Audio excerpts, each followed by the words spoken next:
రైతన్నలారా, మీ పొలంలో ఎరువులు వేస్తున్నా దిగుబడి రావడం లేదా? తెగుళ్ళు వెంటాడుతున్నాయా? అయితే మీరు మీ భూమికి శత్రువుగా మారుతున్నారు. అవును, మీరు చేసే ఒకే ఒక తప్పు మీ మట్టిని నిర్జీవం చేస్తుంది. ఆ తప్పు ఏంటి? దాన్ని సరిదిద్దుకుని తక్కువ ఖర్చుతో ఎక్కువ లాభం ఎలా పొందాలో ఈరోజు వీడియోలో చూద్దాం. స్కిప్ చేయకుండా వీడియో చివరి వరకు చూడండి. అసలు సమస్య ఎందుకు దిగుబడి తగ్గుతోంది?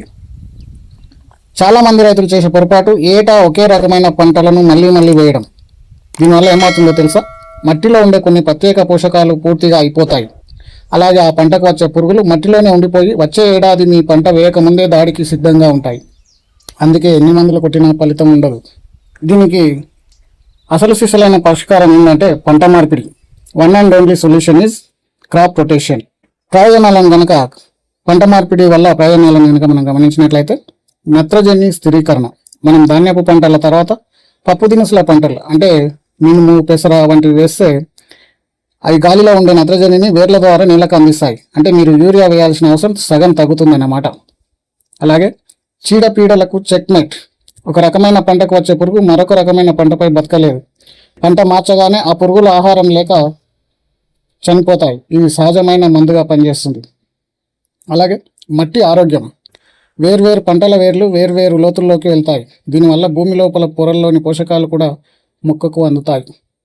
అయితే ఇదంతా బాగానే ఉంది. అయితే ఏం చేయాలి? ఏ పంట తర్వాత ఏ పంట వేస్తే బాగుంటుంది అనేది మనొకసారి చాలామంది రైతులకు డౌట్ ఉంటుంది. అయితే ముందుగా ఎక్కువగా వేసేది మన ప్రాంతాలలో వరి. అయితే వరి తర్వాత మినుము లేదా పెసర లేదా శనగ పంటలు వేయడం అనేది మంచి. పత్తి ఆర్ మిరప తర్వాత సజ్జలు, రాగులు లేదా వేరుశనగ పంటలు వేయవచ్చు. అలాగే మొక్కజొన్న తర్వాత వేయాల్సిన పంటను కనుక చూసుకున్నట్టయితే సోయా చిక్కుడు లేదా ఆలుగడ్డ వంటి పంటలు వేయవచ్చు. అలాగే కూరగాయల తర్వాత వేయాల్సిన పంటలను కనుక చూసుకున్నట్టయితే బంతిపూలు, ఇది తెగుళ్ళ నివారణ చాలా చక్కగా పనిచేస్తుంది. ఆ తర్వాత ధాన్య పంటలు వేయవచ్చు. సో ఈ విధంగా మీ పంటలను బట్టి ఆ తర్వాత ఏ పంట వేయాలనేది మనం కంపల్సరిగా క్రాప్ రొటేషన్ అనేది పాటించాలి. ఇంకా దీనికి సంబంధించి క్లియర్ కట్ ఇన్ఫర్మేషన్ కావాలంటే మీ దగ్గరలోని వ్యవసాయ అధికారులను సంప్రదించవచ్చు. లేదా మీకు సంబంధిత కొన్ని టూల్స్ అందుబాటులో ఉంటాయి మొబైల్లోనే.